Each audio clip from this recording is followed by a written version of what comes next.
Hello everyone, I am Sunny, your physics teacher. Welcome back to my YouTube channel. Gravitation के आज के इस lecture में हम क्या पढ़ेंगे कि ब्लैक होल क्या होता है और ब्लैक होल कैसे बनता है। तो आज का हमारा टॉपिक है ब्लैक होल। तो मूवीज वगैरह में देखा होगा, सुना होगा ब्लैक होल। तो ये आज का हमारा टॉपिक, ब्लैक होल क्या होता है और कैसे बनता है। मान लो मेरे पास एक स्टार है, ठीक है, uniform solid sphere star uniform solid sphere ही होता है। और मान लो स्टार का मास है कैपिटल एम और स्टार की जो रेडियस है ये है कैपिटल आर। स्टार का साइज काफी ज्यादा होता है, स्टार की रेडियस बहुत ज्यादा होती है, ठीक है। और मान लो स्टार की जो एस्केप वेलोसिटी है ना, वो मान लो v1e है और ये मान लो 100 किलोमीटर पर सेकंड है। इतना ही होता है ऑर्डर, ठीक है। तो अब देखो, स्टार की खुद की लाइट होती है, ये हम सब जानते हैं। जैसे कि सन भी एक स्टार है, उसकी खुद की लाइट है। Star have it's oven light. तो स्टार की जो खुद की लाइट होती है उसका रीजन क्या होता है? Nuclear fusion. मतलब स्टार पे न्यूक्लियर फ्यूजन होता रहता है, ठीक है। उसी के कारण स्टार की खुद की लाइट होती है। तो जो स्टार पे न्यूक्लियर फ्यूजन हो रहा है उसकी वजह से क्या होता है, वो न्यूक्लियर फ्यूजन स्टार के साइज को बढ़ाने की कोशिश करता है। Try to increase size of star, ठीक है। और देखो, स्टार की खुद की ग्रेविटी आएगी। तो जो स्टार की ग्रेविटी है, स्टार की खुद की ग्रेविटी, वो क्या करती है? स्टार के साइज को घटाने की कोशिश करती है। Try to decrease size of star, ठीक है।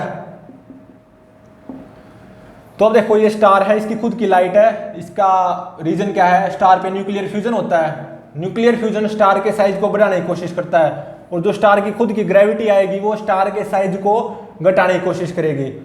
तो इन दोनों का बैलेंस बना रहता है।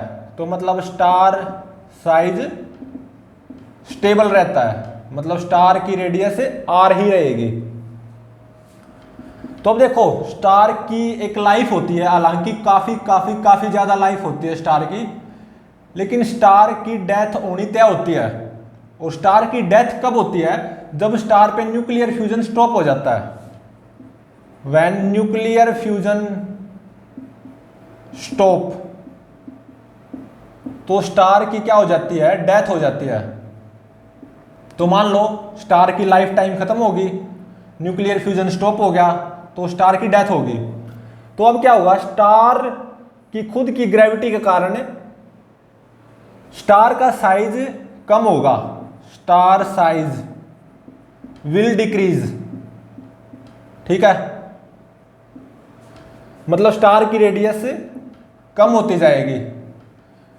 स्टार का मास उतना ही रहेगा, मास विल रिमेन सेम। तो स्टार का वॉल्यूम कम होता जाएगा, मतलब स्टार की रेडियस कम होती जाएगी, मतलब स्टार की जो डेंसिटी है वो बढ़ती जाएगी, ठीक है। तो अब देखो, एस्केप वेलोसिटी का फॉर्मूला क्या होता है? √2gm/r, यही तो होता है एस्केप वेलोसिटी का फॉर्मूला। तो अब देखो, ये स्टार डेड हो चुका है, न्यूक्लियर फ्यूजन बंद हो चुका है।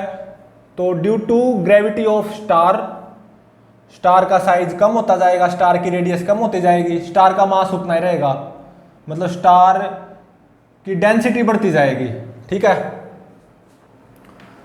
तो स्टार का साइज कम होता जाएगा, कम होता जाएगा, कम होता जाएगा, बिल्कुल कम होता जाएगा।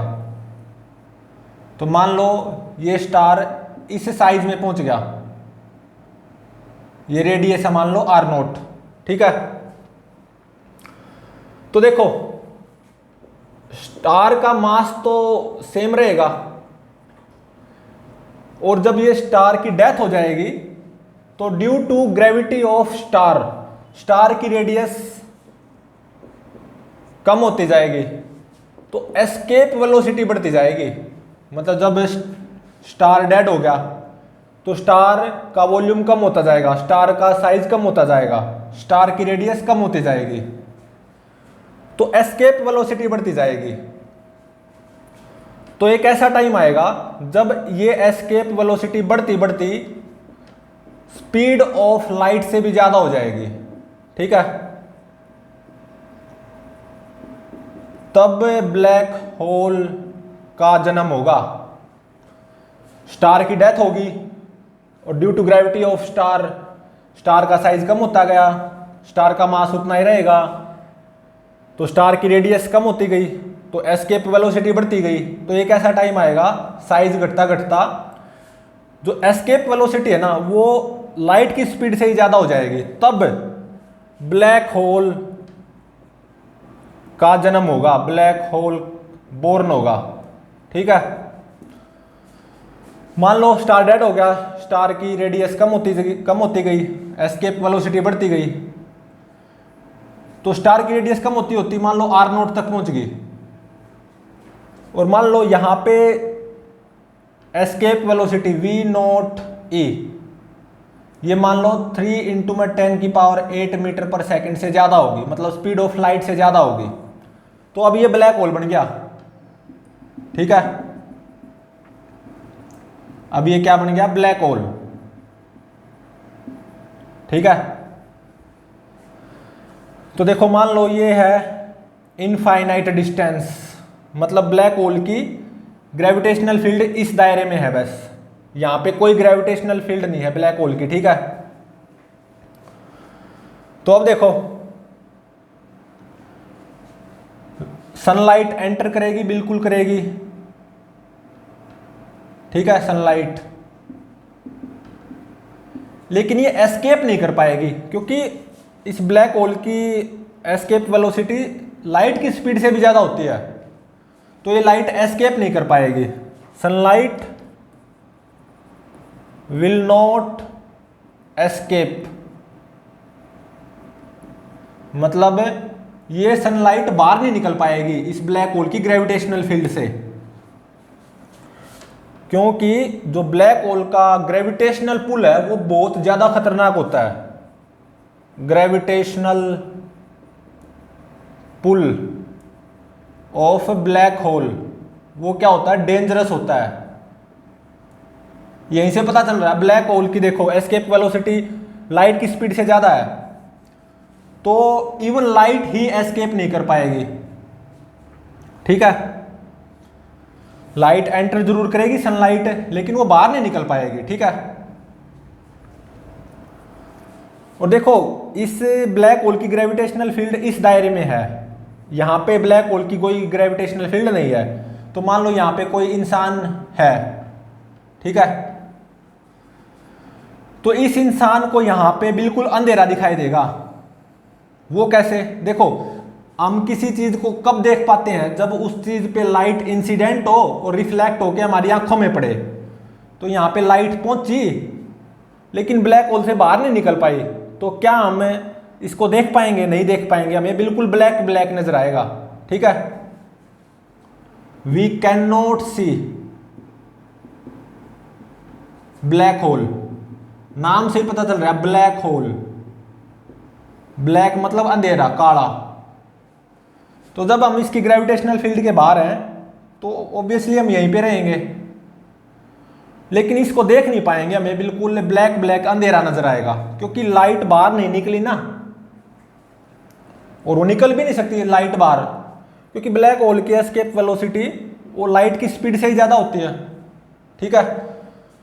तो जब हम इसकी ग्रेविटेशनल फील्ड के बाहर हैं तो हमें यहाँ पे अंधेरा नजर आएगा, मतलब we can not see black hole, कि यहाँ पे कुछ है, हम नहीं देख सकते, ठीक है।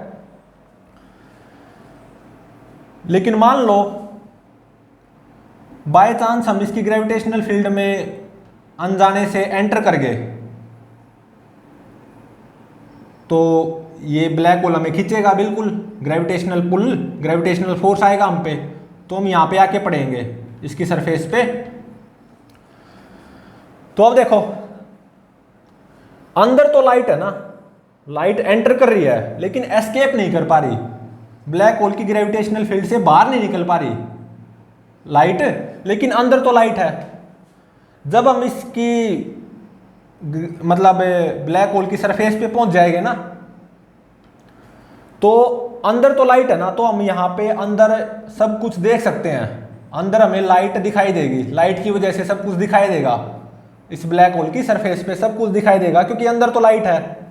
जैसा कि हमें अर्थ पे दिखाई देता है दिन में, वैसा ही इस ब्लैक होल पे इस इंसान को दिखाई देगा, बिल्कुल दिखाई देगा क्योंकि अंदर तो लाइट है ना। और ये यहाँ पे अपना जीवन व्यापन कर सकता है इस ब्लैक होल पे, ठीक है। लेकिन उसके लिए ऑक्सीजन चाहिए, वो एक अलग मुद्दा है, ठीक है।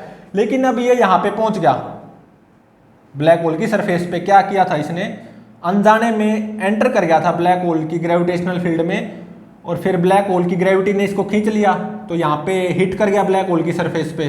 अंदर इसको सब कुछ दिखाई देगा ब्लैक होल की सरफेस पे, जैसा कि हमें दिन में अर्थ पे दिखाई देता है, क्योंकि अंदर तो लाइट है ना, वो बस बाहर नहीं निकल पा रही ब्लैक होल की ग्रेविटेशनल फील्ड से। तो अंदर ये ब्लैक होल की सरफेस पे वैसे ही सब कुछ देख पाएगा जैसा कि हम दिन में अर्थ की सरफेस पे देखते हैं। और जो दूसरा इंसान यहाँ पे खड़ा है इस ब्लैक होल की ग्रेविटेशनल फील्ड के बाहर, उसको कुछ महसूस नहीं होगा कि यहाँ पे कोई ब्लैक होल भी है। उसको सब कुछ अंधेरा दिखाई देगा क्योंकि लाइट एंटर की, बिल्कुल की सनलाइट, लेकिन वो एस्केप नहीं कर पाई। ब्लैक होल की ग्रेविटेशनल फील्ड के बाहर नहीं निकल सकती लाइट, ठीक है। अनजाने में ये एंटर कर गया तो यहाँ पे पहुंच जाएगा, ग्रेविटी के कारण है, ब्लैक होल की ग्रेविटी के कारण है। तो ये इंसान है ना, अब इस ब्लैक होल की ग्रेविटेशनल फील्ड के बाहर कभी भी नहीं जा पाएगा, हमेशा यहीं पे रहेगा। उसके पीछे की वजह यह है क्योंकि एस्केप वेलोसिटी लाइट की स्पीड से ज़्यादा है। इवन लाइट ही बाहर नहीं निकल पाई ब्लैक होल की ग्रेविटेशनल फील्ड से, तो ये इंसान कैसे निकलेगा वापस बाहर, तो ये हमेशा यहीं पे रहेगा, ठीक है। और अंदर तो लाइट है ब्लैक होल के, बिल्कुल है, तो ये ब्लैक होल की सरफेस पे वैसे ही सब कुछ देख पाएगा जैसा कि हम दिन में अर्थ पे देखते हैं, ठीक है। लेकिन ये सरवाइव नहीं कर सकता क्योंकि यहाँ पे कोई एटमॉस्फेयर नहीं है, ऑक्सीजन नहीं है, ठीक है। तो ब्लैक होल की विशेषता क्या होती है, एस्केप वेलोसिटी ब्लैक होल की लाइट की स्पीड से ज़्यादा होती है। मतलब लाइट ही बाहर नहीं निकल सकती ब्लैक होल से, एंटर तो करेगी ऑब्वियसली, लेकिन वो बाहर नहीं निकल सकती ब्लैक होल से। इवन लाइट ही बाहर नहीं निकल सकती। तो जो इस ब्लैक होल की ग्रेविटेशनल फील्ड के बाहर जो इंसान खड़ा है, उसको यहाँ पे बस अंधेरा नजर आएगा, अंधेरे के अलावा कुछ नजर नहीं आएगा। उसको कुछ महसूस नहीं होगा कि यहाँ पे कोई ये स्टार भी है, डेड स्टार, उसको कुछ महसूस नहीं होगा, ठीक है। लेकिन एक बार ये एंटर कर गया गलती से अनजाने में इसकी ग्रेविटेशनल फील्ड में, तो ब्लैक होल का ग्रेविटी इसको खींच लेगी, तो यहाँ पे जोरदार हिट होगा ब्लैक होल की सरफेस पे, तो ये हमेशा यहीं पे रहेगा क्योंकि अब ये बाहर नहीं निकल सकता, क्योंकि लाइट ही बाहर नहीं निकल सकती ब्लैक होल की ग्रेविटेशनल फील्ड से। तो ये इंसान कैसे निकलेगा, तो ये अंदर ही रहेगा, यहाँ पे ये बाहर कभी नहीं आ पाएगा, ठीक है। और इसको सब कुछ दिखाई देगा ब्लैक होल की सरफेस पे क्योंकि अंदर तो लाइट है ना।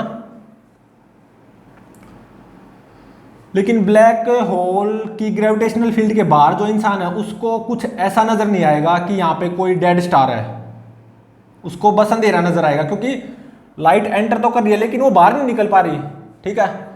तो ब्लैक होल बनता कैसे है, जब कोई स्टार डेड हो जाता है, स्टार की मृत्यु हो जाती है, मतलब जब स्टार पे न्यूक्लियर फ्यूजन होना बंद हो जाता है, मतलब स्टार डेड हो जाता है, तो स्टार की खुद की ग्रेविटी के कारण स्टार का साइज कम होता जाएगा, स्टार का मास उतना ही रहेगा, स्टार की डेंसिटी बढ़ती जाएगी डेड स्टार की, तो एस्केप वेलोसिटी बढ़ती जाएगी, तो इसका साइज कम होता जाएगा डेड स्टार का। तो एक ऐसा टाइम आएगा जब एस्केप वेलोसिटी लाइट की स्पीड से भी ज्यादा हो जाएगी, तब ये ब्लैक होल में कन्वर्ट हो जाएगा डेड स्टार, ठीक है। तो लाइट भी इस ब्लैक होल की ग्रेविटेशनल फील्ड से बाहर नहीं निकल सकती, ठीक है। तो प्लीज चैनल को लाइक, शेयर और सब्सक्राइब जरूर करें।